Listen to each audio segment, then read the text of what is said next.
Prepare for A Rood Awakening.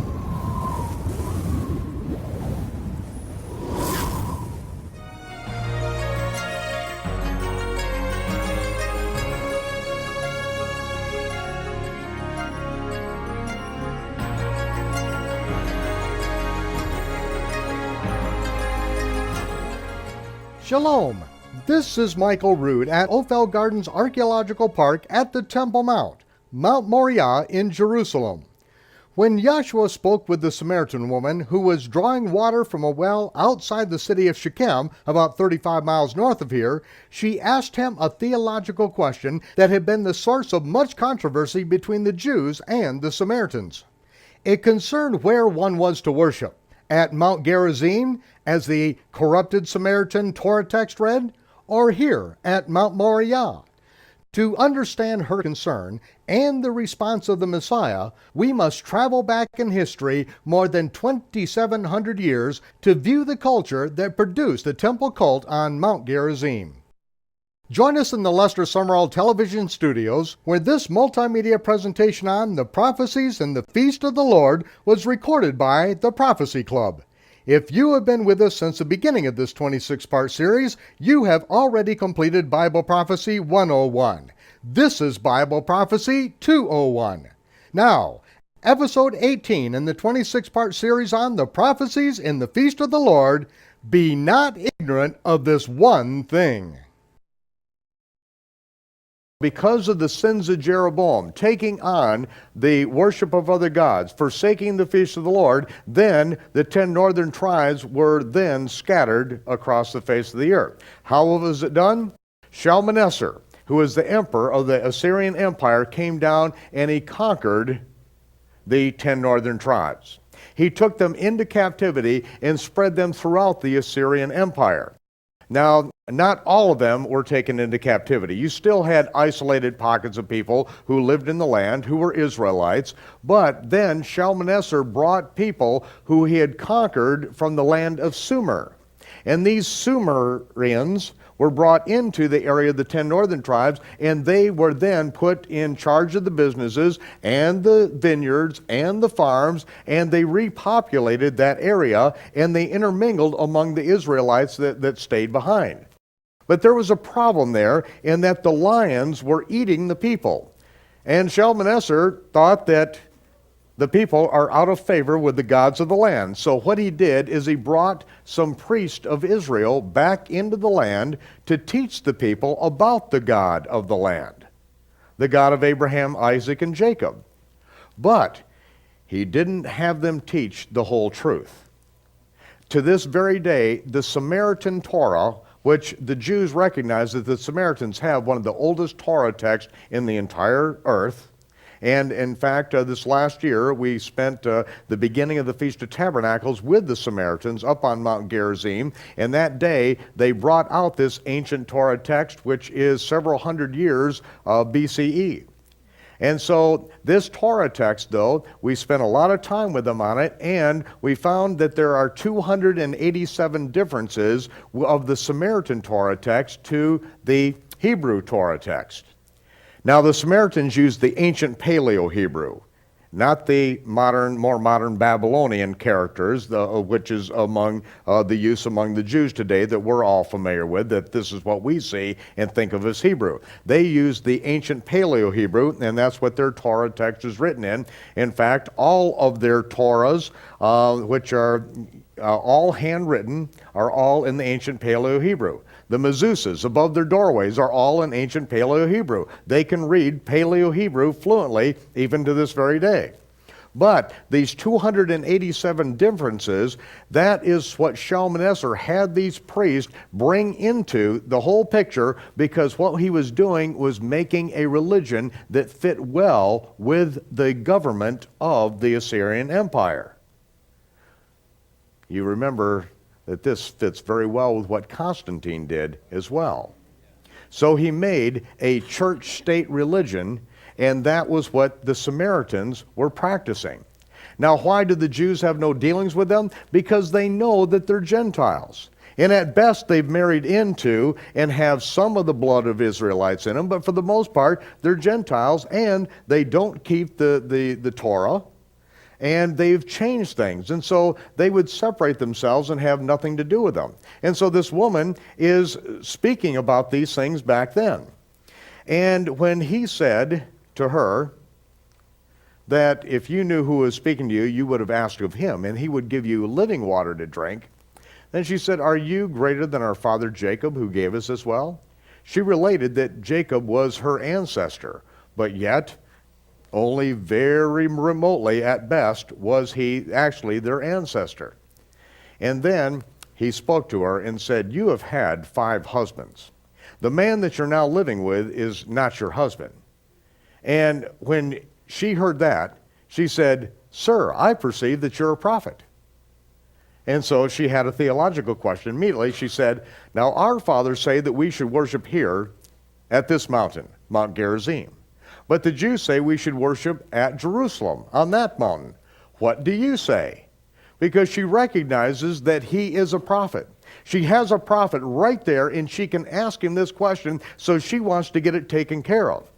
Now, what happened this last year when the Samaritans were keeping the Feast of Tabernacles according to the Aviv barley in the land of Israel, we went and spent the first day of the Feast of Tabernacles with the Samaritans, and we had the Feast of Sukkot with the brother of the high priest of the Samaritans, and in his living room there were about 30 to 40 people that were all gathered together, including all the 3 sons of the high priest of the Samaritans. And with us were those who spoke fluent Hebrew, fluent in Arabic, and some of us were even semi-fluent in English. And it was there that as we began working details out with the calendar, and then they brought the Torah text out, we began studying it, we saw that the 10th commandment, according to the Samaritan text, reads, thou shalt worship at Mount Gerizim. They literally changed the Torah text completely because now they have a church-state government in which they are encouraging people to separate and have their own religion and say at Mount Gerizim is where thou shalt worship. That's what the Samaritan text reads to this very day, and she's addressing it with them. Our fathers say this. Our Torah reads this way. What do you say? You're a prophet. And so he then begins to address some things with her, and she says, this is the Messiah. This is the Messiah. He's told me everything that I did in my life. And she is so excited then, she then takes off, going back into the city as fast as she can get in. Now when she gets in there, she begins telling the people, the men in the city, that this man that I've just met at the well, this is the Messiah. He's told me everything that I have done in my life. And as she's going into town, the disciples are coming back because they went into Shechem to get some provision. Now, as they get out to the well, and they're making Reuben sandwiches there for everyone, and then they give a Reuben sandwich to the Lord, and he said, no, thank you. I've got meat to eat that you don't know of. And they said, wait, has somebody given you something to eat? They're looking around for someone. You were starved an hour ago, now you don't want to eat? And he said, my meat is to do the will of him that sent me. Now what they don't see, and what he sees, is what has been going on. Because their backs are to the city, they've come out, and he said to them, do not say there are yet 4 months, and then comes the harvest. Because literally, from when they are leaving Jerusalem now, there are 4 months until the fall harvest begins and the Feast of Tabernacles takes place in the fall. Don't say there are yet 4 months and then comes harvest. I say, lift up your eyes and look on the fields. They are white, all ready to harvest. And as he's looking back, those men from Shechem are coming out. Those Gentiles are coming out with their white jalabias on and their turbans blowing in the wind. And the entire city is coming out. And he's seeing, and it looks like an entire field coming at them, that it is all white. And he is now so excited because he knows that they are coming out because they want to see the Messiah. And he's going to be able to speak to those Gentiles. And so he's not hungry now. He says, don't say there are yet 4 months. You don't have to wait for the fall harvest. The harvest is already ripe and it's ready. And then as those Gentile men, those Samaritans came out to the well and they conversed with him, and as he taught them there, they said, we heard the woman, what she said, but we didn't believe because of what she said. We've heard with our own ears the words out of your mouth, and we know you are the Messiah. You are the Messiah. They knew it. This was the Messiah. And it says that he, the Messiah, spent 2 days with those Gentiles. 2 days, it says twice. He went into the city of Shechem and spent 2 days with those Gentiles, and then he left and went back among his people. What is this? Remember, Peter, concerning the coming of the Lord in the last days when they will willingly be ignorant, and scoffers would rise up in the church saying, where is the promise coming? Where is this promise coming of the Messiah? They will willingly be ignorant of the fact that God shook the world in the days of Noah. He'll shake it again. But God isn't slack concerning his promises of judgment. He's long-suffering. He's willing to wait a long time because he has a plan. But Peter then said, do not be ignorant of this one thing. A day with the Lord is as a millennium, and a millennium is as a day. 1,000 years is as a millennium. And the Messiah, after the Gentiles confessed that he was Messiah, spent 2 days. Twice it says he spent 2 days with them, and then he went back up to Galilee. That is the picture of what has transpired from the day of Pentecost, when it was available for the Gentiles to be added in fully grafted in, next of kin. Not just proselytes, but next of kin by the blood of the Messiah. And then, at the end of the summer, we are going to see things now, because we're going to go into the fall feast of the Lord in their intermediate and their final fulfillments. And to do that, we look at, again, the biblical Hebrew calendar and realize that after the spring feast are fulfilled, in the month of Siwan, which is the Feast of Shavuot, then we have 4 months to come to the fall feast. And the month of Tishri is the 7th or the Sabbath month. Remember, Siwan is the 3rd month. Now we come to the 7th month, after the 4 months. Now, when we come to the month of Tishri, the first day of the month is the Day of Trumpets. And that begins the Sabbath month of the feast. But really, the preparation for this begins much before then. Because we know once the first comes, then we know 10 days later is the Day of Atonement. And then the day after the Day of Atonement, if you're living up in the north area, you must leave right then in order to get up to Jerusalem by the 14th so that you can build a sukkah, a tabernacle, a manger in which you are to live for 7 days. You must get there beforehand, and when you come up to the feast, you bring 1/10 of all of your increase of the harvest that year. You bring it up in wagons, or you sell it and you put the money in your hand and you bring the money up with you, and you take care of the poor, the widows, the orphans, and the Levites who have no inheritance in the land. That is when you took care of your tithe responsibility each time you went up to the feast. And you were responsible to find a poor person. You were responsible to find widows and orphans. You were responsible to find the Levites who have no inheritance in the land and are living to teach the Word of God to God's people. It was not that you took your tithe up into a place called the storehouse, which is not really something that exists in Jerusalem. See how people use that verse where it speaks of bring all the tithes into the storehouse that there be meat in my house? And prove me now herewith, saith the Lord host, if I will not pour out a blessing, that there will not be room enough to receive it. What they try to, in the Western Gentile church, they try to fabricate a concept in which there is a storehouse, probably up on the Temple Mount, that says storehouse right on it, etched in stone, and you're required to bring all of your tithe in to put it in that storehouse.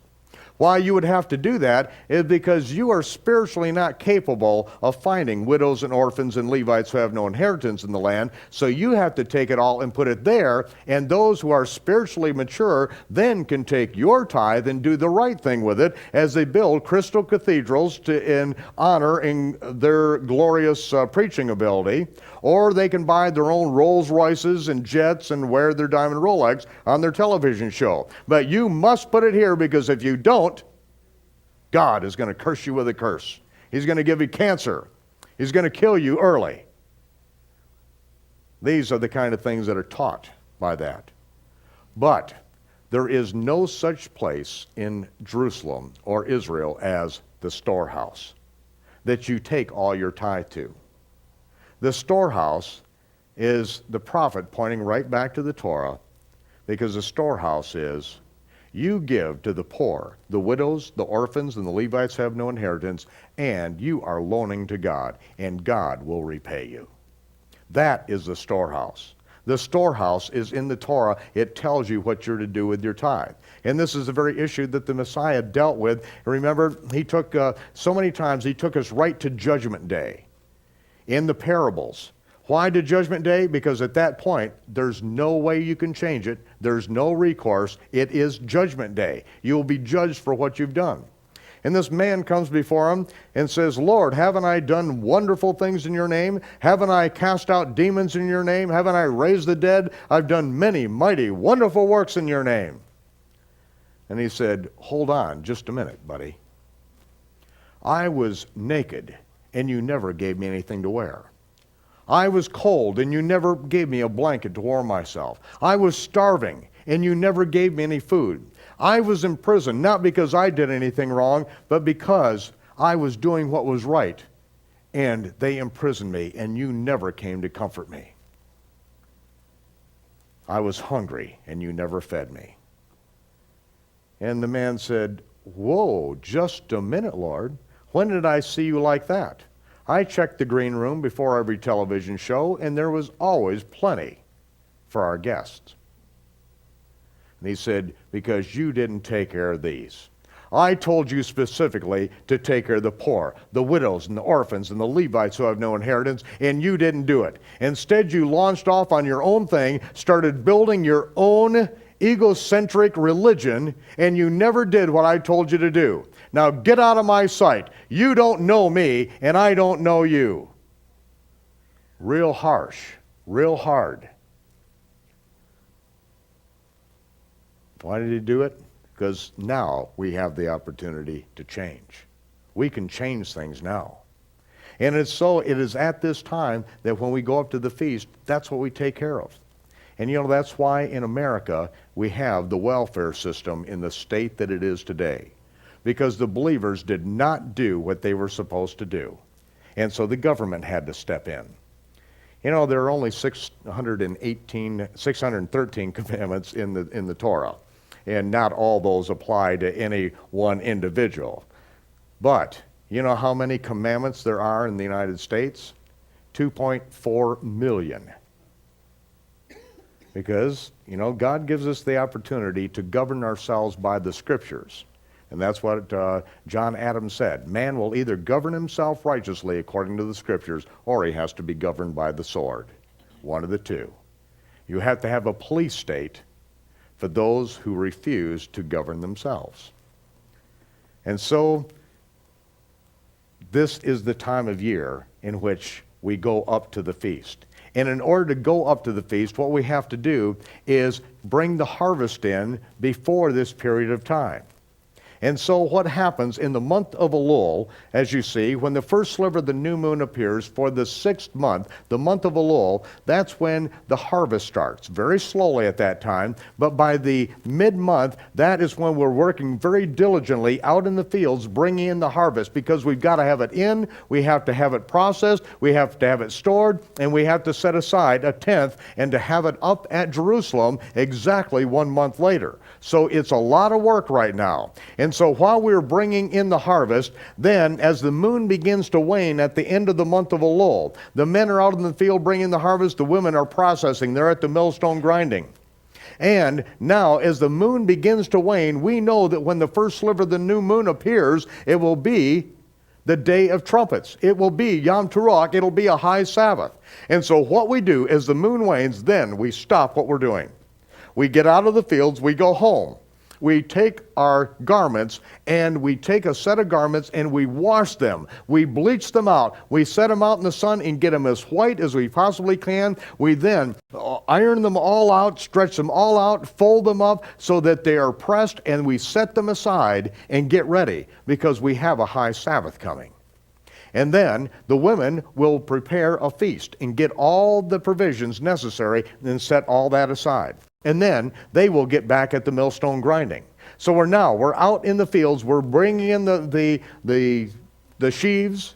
We are at the millstone grinding. And then, just as the moon wanes and there is no moon, and we're watching and waiting, we're covering up the sun just as the sun goes down over the horizon at Jerusalem. And when we see the first sliver of the new moon, that's when men in and around Jerusalem who are out in the fields, still after the sun goes down, bringing in the harvest, then they will stop. They will rush up to the Temple Mount. And when they arrive at the Temple Mount, the gate is already closed because the sun is down, and so they call out to the temple guard, "We have sighted the new moon."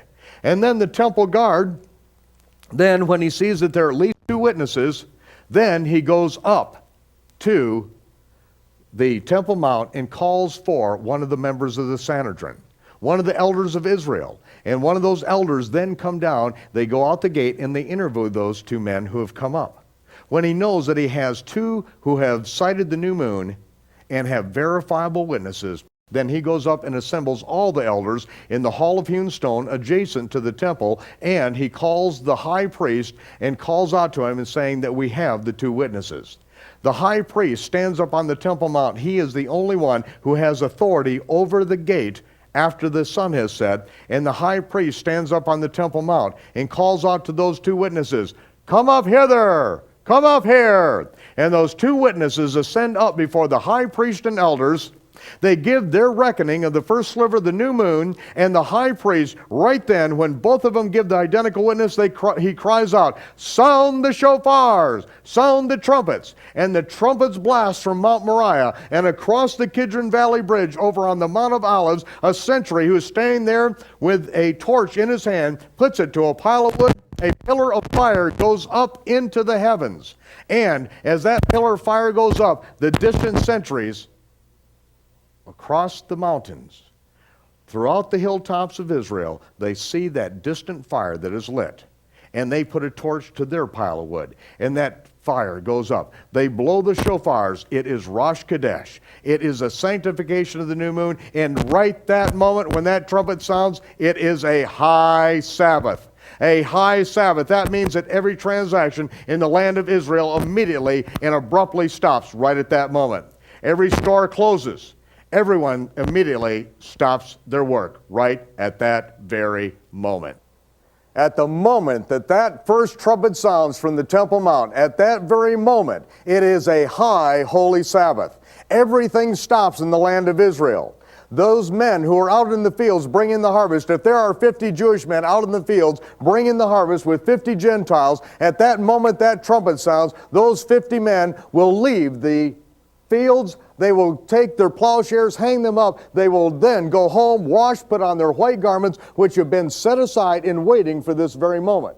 The women who are processing at the millstone and are grinding away, 50 Jewish women with 50 Gentile women. As soon as that trumpet sounds, those Gentile women keep working away because it's nothing to them. But to those Jewish women, for centuries, they have known when that trumpet sounds, they stop what they're doing. They go home, they wash, they put on those white garments which have been prepared ahead of time, and they bring out that feast. It is the feast of the Lord, the day of trumpets. It is Yom Teruah, that day which is the feast that every year occurs on a day and hour that no man knows. If you have not prepared in advance, if you have not washed your garments and set them aside, when that trumpet sounds, it's too late. You have missed it. You have missed the feast, and there's no way you can get ready now. It is over with. Does that sound at all familiar? as the Lord was talking with his disciples who asked, when will be the sign of your coming? When's the end of the age? And he then told them all these things, and he said that there will be two men in the field. One will be taken, the other left. There will be two women at the millstone grinding. One will be taken and the other left. He was not saying that 50% of the inhabitants of planet Earth are going to be raptured. You know, one taken, the other left, that's 50%. That's not what he was saying. What he was communicating to them was something that they had practiced every year of their life for 1,000 years. Every year they got ready when that moon was waning and when that first sliver of the new moon appeared and that high holy Sabbath of the Day of Trumpets, when that trumpet sounded, if they had not prepared in advance, then they will have missed it. And that is a rehearsal that God embedded for us. And if you were to ask anyone in the Orthodox Jewish community, what is the Day of Trumpets all about? They would answer with one word. If they knew nothing more, they would know it is the day of the resurrection. We have now begun to explore the shadow pictures embedded in the fall feast of the Lord concerning Yom Teruah, the Day of Trumpets. You have already begun to comprehend the prophetic significance of this feast, and in our next episode, the rivers of understanding will begin to flow on even a deeper level as we see the detail of how this feast originated at Mount Sinai, and then how the Messiah interpreted this particular feast that will not be fulfilled until the day or millennium of the Lord. We invite you to join us again next time when we will take you to Mount Sinai for the sounding of trumpets in episode 19 in the 26-part series on the Prophecies and the Feast of the Lord, the Day of Trumpets, a day and hour that no man knows. This is Michael Rood from Jerusalem bidding you shalom, peace, and I will see you when the smoke clears.